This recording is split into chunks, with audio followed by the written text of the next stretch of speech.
इमरान खान महफूज है और सर फैसल जुएब के बारे में कुछ बताइएगा।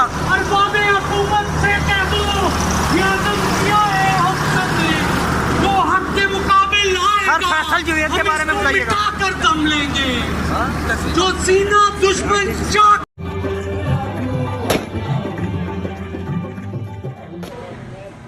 लेकिन विशाल बात ये बता रहे हैं कि पहले एक बर्फ पार होता है और उस बर्फ से 5 से 7 सेकंड के बाद एक गोली चलती है।